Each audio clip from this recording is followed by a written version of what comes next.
The table was already set when the story ended. That is the first thing worth knowing. Before the argument, before the silence, before the smell that undid 3 years of grief in the span of a single breath, the table was set. A slow-roasted beef rested at its center, dark and fragrant, with the juices pooled beneath it like something the earth had given up willingly. Buttermilk biscuits sat in a cloth-lined basket, golden and still warm enough to mist the air above them.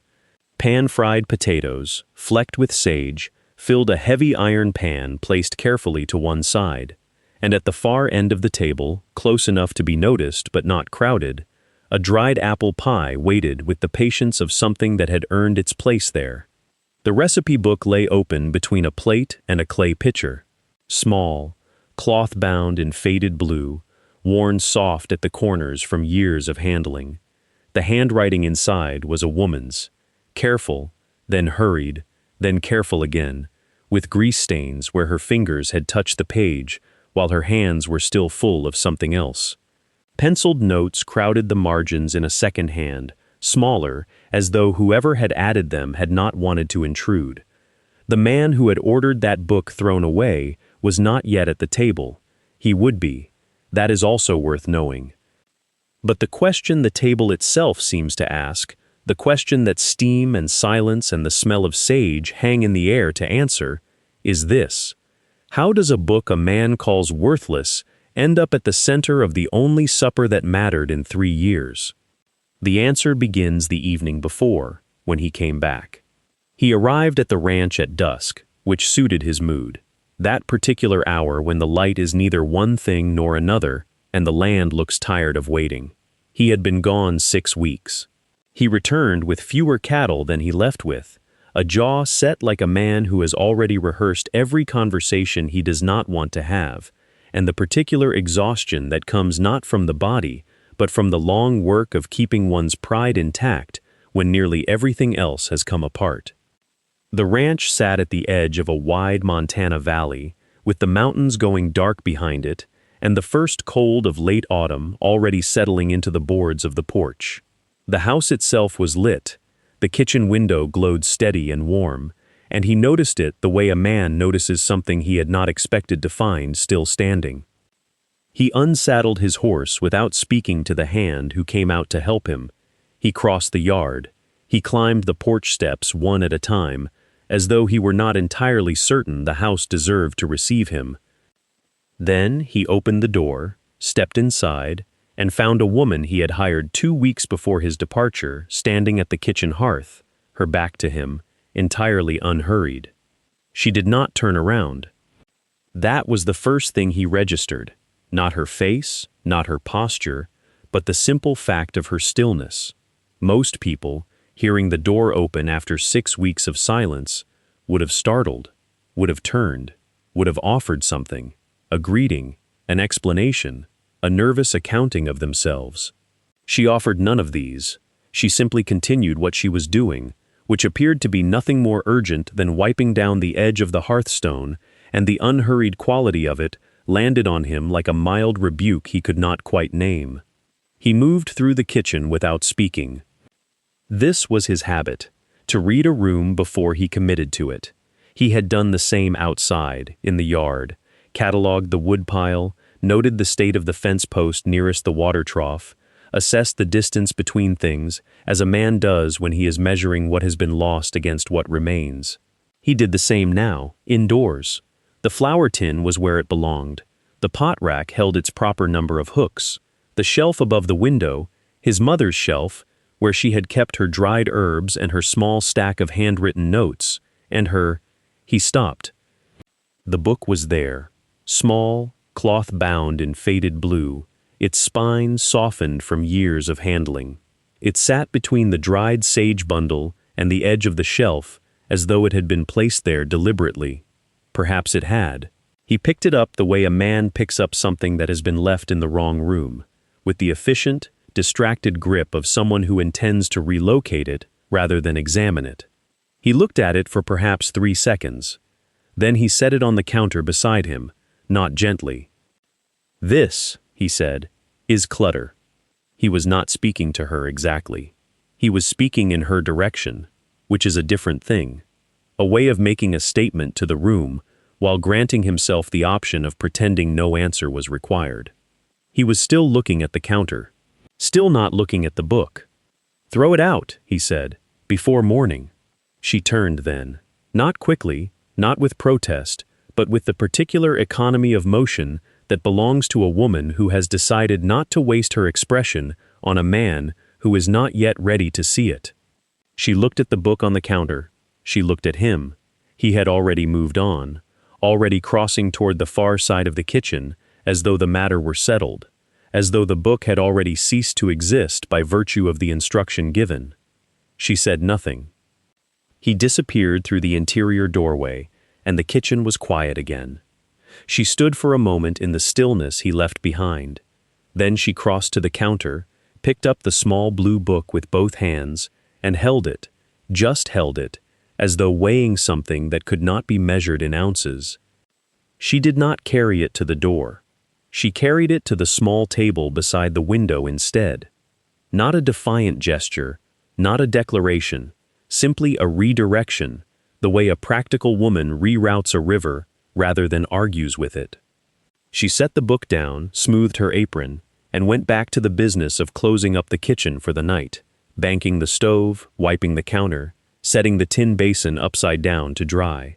She worked with the same unhurried precision she brought to everything, and she did not look at the book again until the lamp on the main table had been extinguished and the ranch house had gone quiet around her. Then she pulled the small table closer to her chair, trimmed the wick of her own lamp to a careful flame, and opened it. She was not a sentimental woman. She would have told you that herself, plainly and without apology. Sentiment, in her experience, was a luxury for people who had not been required to be useful. What she was, what she had always been, was attentive, rigorously, almost stubbornly attentive, and the book deserved attention. It was the handwriting she noticed first.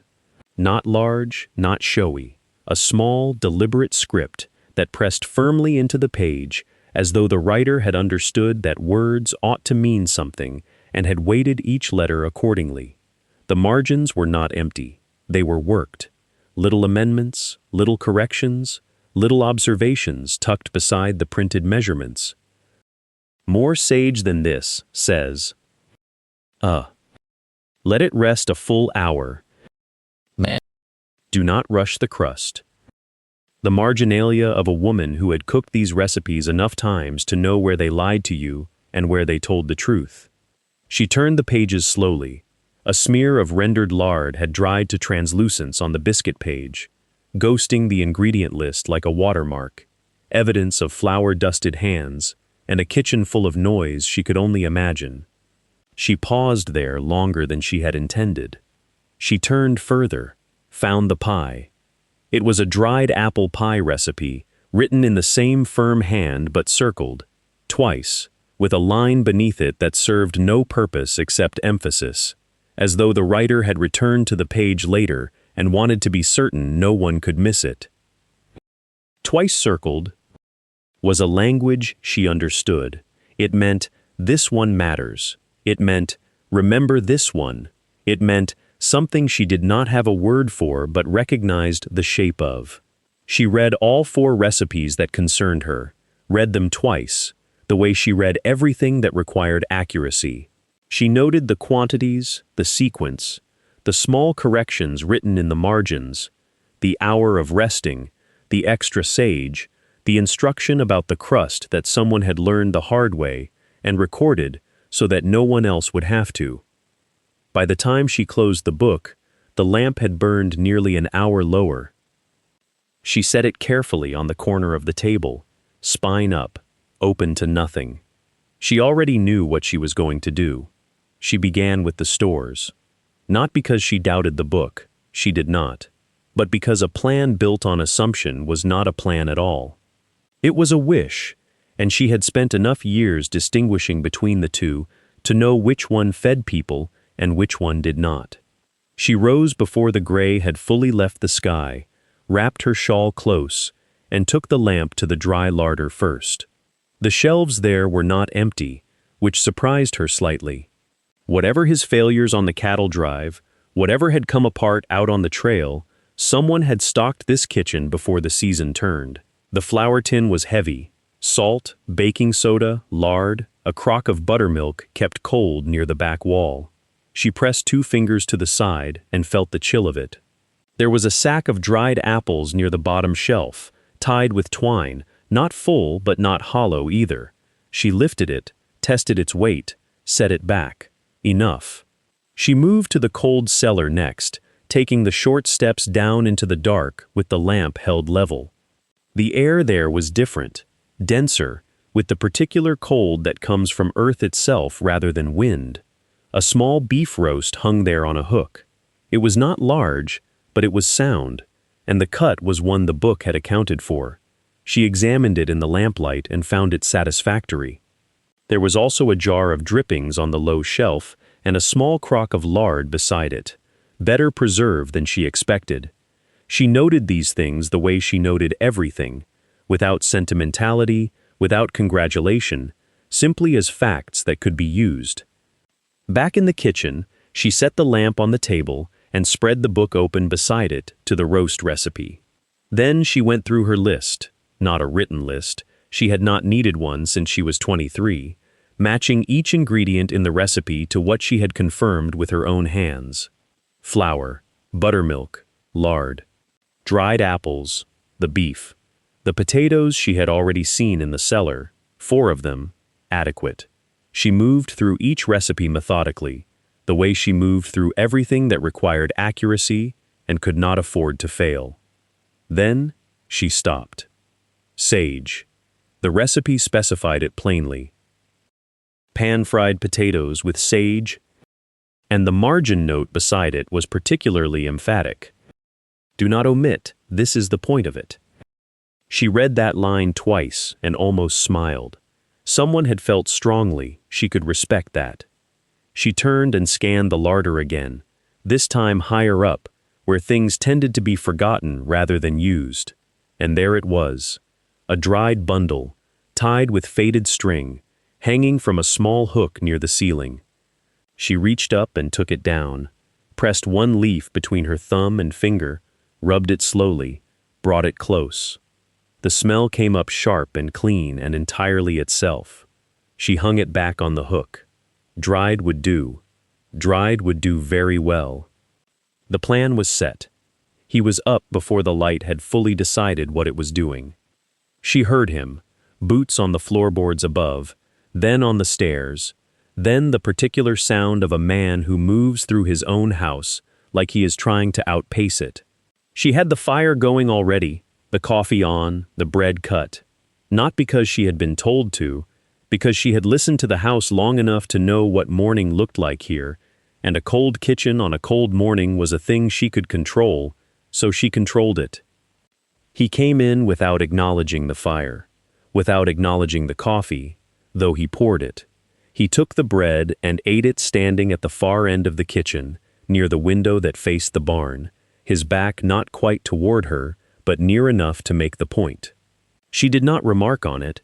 She moved around the kitchen in the way she always moved, economically, without announcement, and let the silence belong to him, since it was clear he needed it.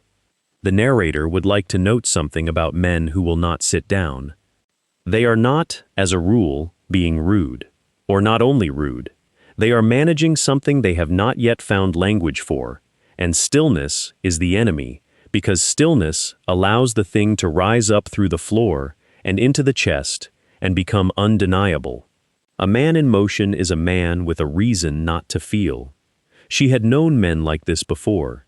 She understood the mechanics of it, the way you might understand a lock you hadn't yet been given the key for, not with frustration, but with patience and a certain professional interest in what it would eventually take. She watched him, peripherally, while she cleared the breadboard. He drank the coffee fast and black, the way a man drinks something when the warmth is the point, and the taste is beside it. He set the cup down harder than necessary. Not violently, just with the particular force of a decision being made that has nothing to do with cups. He said he would be in the north pasture. He set it to the window. She said she would have the kitchen in order. He left. The house exhaled. She stood at the cleared table for a moment, hands flat on the surface, and looked at nothing in particular in the way that is actually a form of thinking. Then she turned and looked at the larder, at the hook near the ceiling where the sage still hung, at the cellar door, which she would open before the hour was out, at the cold hearth of the large cooking stove, which would need to be properly stoked if she was going to hold a low, even heat for the better part of an afternoon. She had one day, one evening, one table. She picked up the blue book from where she had set it the night before, not hidden, not displayed, simply present, and she opened it to the first of the 4 pages she had marked. She lit the stove at 2:30. Not because she was behind, but because the roast demanded time the way certain problems demand patience. Not effort exactly, but the willingness to not rush. She knew this. She had known it before she opened the book, but the book confirmed it in a hand so precise it looked almost like printing.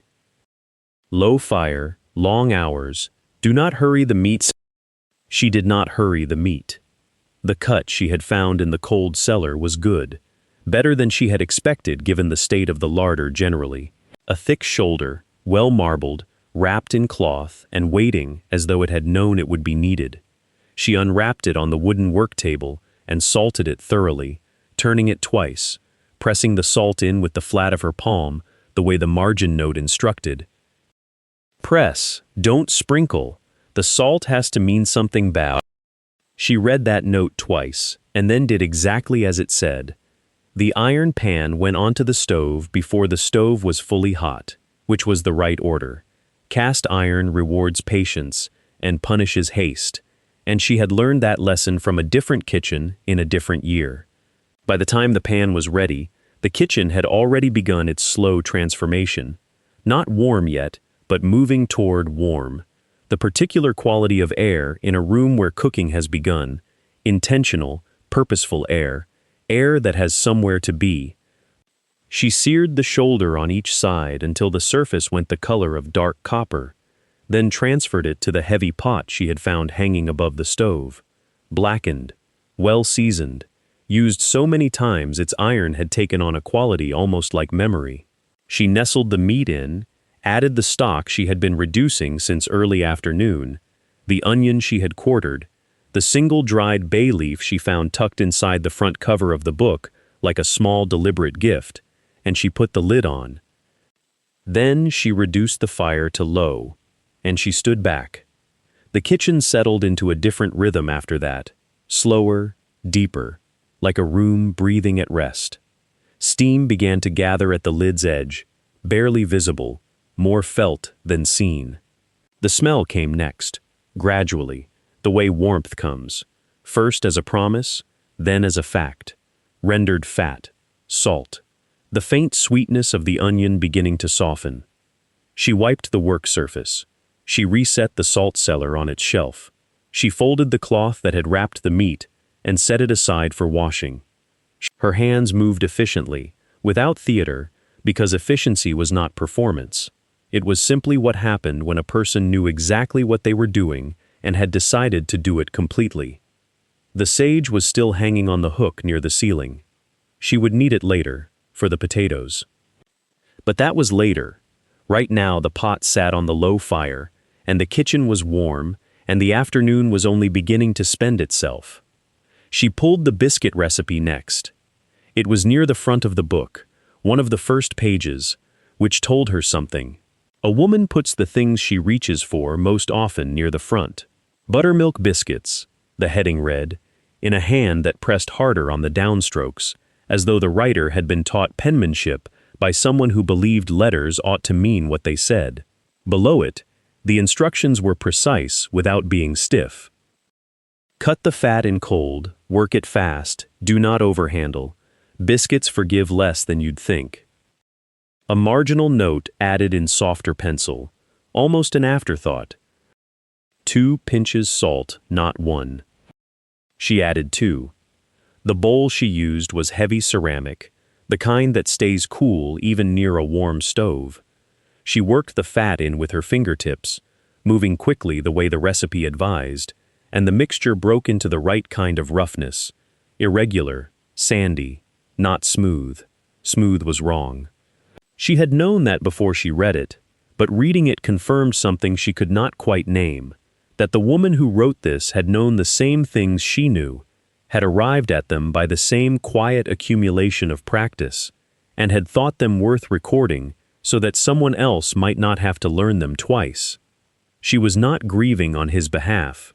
She had never met his mother. She felt no sorrow for a woman she knew only through margin notes and grease stains and the slight deepening of ink where a pen had paused, thinking. But she understood the language.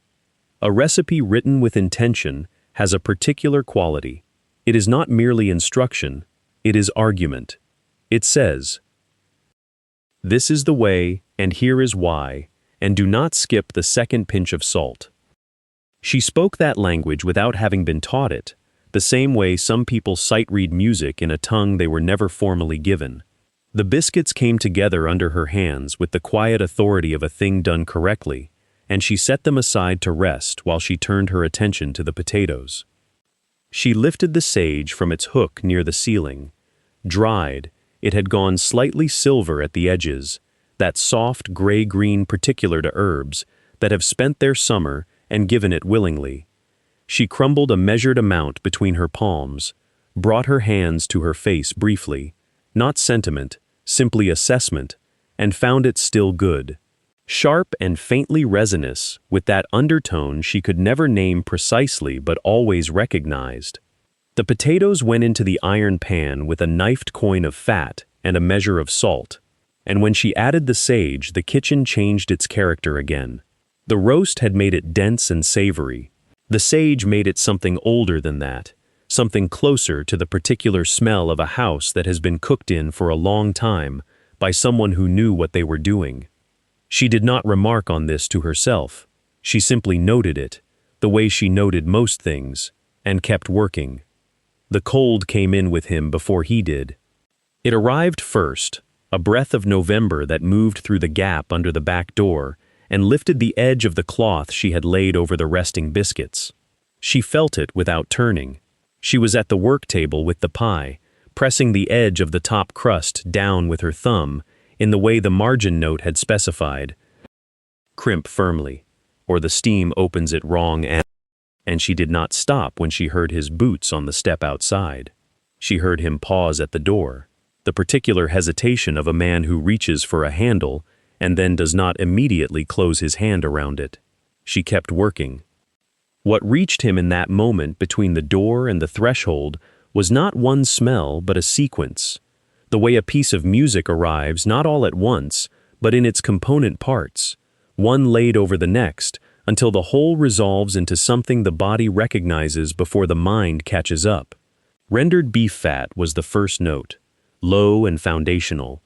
The smell of a long fire kept patient. Behind it came the sage, not fresh, not sharp, but warm and silvered with cooking, the smell of dried herbs that have given their last good thing willingly into heat. And under both of those, quieter, almost hesitant, the sweetness of apple and brown sugar working beneath a crust in the oven, that particular softness that is less a smell than a suggestion, a warmth, folded inside a warmth. He did not name any of this. He could not have. The naming would have required a moment's distance from it, and he had none. The smell simply arrived and found him, found something in him that was not guarded, because it had not expected to need to be, and his hand came up and found the doorframe the way a man finds a wall in the dark. Not to push against it, simply to have something solid while the ground rearranged itself beneath him. He did not move. The kitchen went on without him. The potatoes shifted in the pan with a low, even sizzle. The oven held its quiet industry. She pressed the last crimp of the crust and did not turn around, though she knew, she had known since the cold moved under the door, that he was standing there. A long moment passed. It had the particular quality of moments that are doing a great deal of work without any visible effort, like water finding the lowest point of a room without announcing itself, without hurry, following nothing but the law of its own nature. His hand stayed on the doorframe. She set down the pie. She did not reach for a cloth, did not smooth her apron, did not turn. She simply stood at the work table with her hands resting quiet on the wood and let the kitchen speak first, because the kitchen had more authority in this moment than anything she might have said, and it was not finished yet. The smell reached him first. That was the order of it: smell, then recognition, then the thing beneath recognition that had no clean word in any language he'd been taught. The beef had been roasting for hours, long enough that the fat had rendered down slow and the sage had gone from sharp to something deeper, something that had absorbed the heat and become its own country entirely. The biscuits had come out of the oven 20 minutes prior, and even cooling on the rack they gave off a warmth that was less about temperature than about intention. Biscuits made that way, with that particular care, carry something in them beyond flour and butter. He had forgotten that. He had, in fact, made himself forget a great many things over the past 3 years, and he had been competent at the work. He was less competent now, because the smell was not merely food. It was architecture, specific, unrepeatable, belonging to one room in one season at one precise moment in the life of a house that had since grown cold and stayed that way.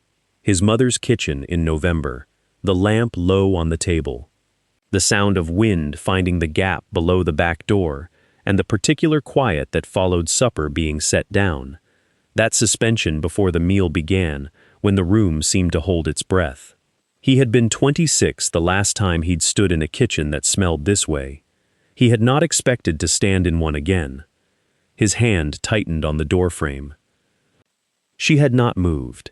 She stood at the work table with her hands flat on the wood and the pie on the surface before her, and she did not turn, and she did not speak, and the careful neutrality of her posture was the most precise thing in the room, more precise than anything he might have managed had their positions been reversed. He looked at the table. The roast, set out on the old blue platter, the one he had not seen used in 3 years because he had not opened that cabinet. The biscuits, stacked in the cloth-lined basket his mother had kept on the shelf above the flour bin. The potatoes, golden in the iron pan, fragrant with sage and wood smoke, and something he could not name without it costing him more than he was prepared to spend in that moment. He looked at all of it, and it looked back at him the way the past sometimes does, not with accusation, but with patience, patient as only the irretrievable can afford to be. The crack was there. He knew it.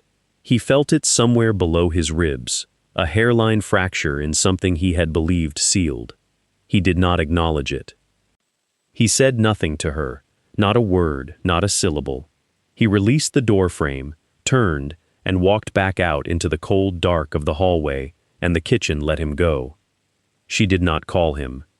This is worth noting, because a lesser woman might have. A lesser woman, one more anxious to be seen, more desperate for the acknowledgement that the work had been worth the doing, might have stood at the bottom of the stairs and raised her voice. "Come and eat, supper's ready." Presented the meal like an argument she needed to win. But she was not that kind of woman, and this was not that kind of supper. She had not cooked it to win anything. She had cooked it because the book asked her to, and because some things deserve to be made, regardless of whether anyone is watching. She set the table without ceremony, not the formal setting of a house trying to impress itself, no folded cloth, no arrangement meant to signal effort, just plates, iron forks, a folded rag for the hot pan, the pie at one end, golden crusted and cooling, the recipe book still open at the other end, open to the biscuit page, because she had needed it last, and she saw no reason to close it now. It had earned its place on the table as honestly as anything else.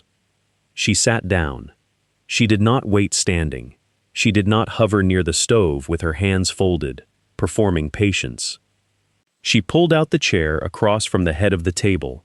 His chair, she understood, was the one at the near end, and she sat in the one across from it, poured herself a half measure of water from the pitcher, and settled into the kind of stillness that is not waiting so much as simply being present in a place she had made habitable. He appeared in the doorway perhaps 10 minutes later. He had cleaned up. That was observable. The trail dust gone from his face and hands, the heavy coat exchanged for the dark wool jacket that had been hanging on the peg by the stairs.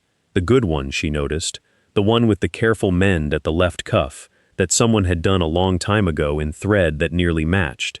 He was holding his hat, not wearing it.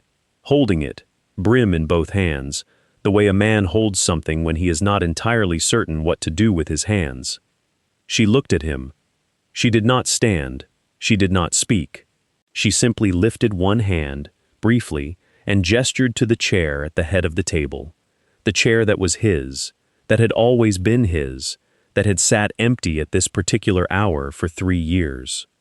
She did not ask permission to be seated at his table. She offered him a seat at hers. The distinction was not lost on him. She could see that much in the way he stood there one moment longer, reading it, the way a careful man reads ground before he commits his weight to it. Then he came in from the cold. He pulled the chair out slowly, the legs scraping against the floorboards with a sound that seemed over-loud in the quiet of the kitchen, and he sat. He set his hat on his knee, then thought better of it, and hung it on the back corner of the chair, the way a man does when he intends to stay. For a moment he did not look at her. He looked at the table. The roast, dark and glistening at the center of the platter. The biscuits stacked in a clean cloth. The potatoes still faintly sizzling in the cast-iron pan. The sage gone deep and fragrant in the fat. The pie at the edge of the table, its crust cracked just at the center, the way dried apple pie always does when it is made honestly and not for appearances. He looked at all of it, the way a man looks at something he has not permitted himself to think about directly, sideways, carefully, as though looking too squarely at it might be its own kind of admission. Then he looked at the book. It was there at the edge of the table, where she had set it when she cleared her reading space to make room for the platters. The faded blue cloth cover. The pages thickened with use, with the grease of hands that had worked these same recipes in this same kitchen, the margin notes in the handwriting he would know anywhere, the pencil strokes of a woman who had believed that the small things were worth recording.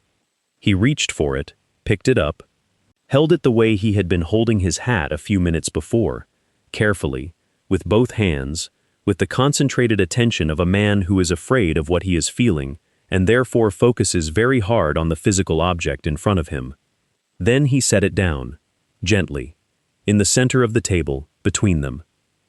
The rest of his pride went then, not with a word, not with any visible thing, but in the precise moment his hands released the book and could not find anything else to hold.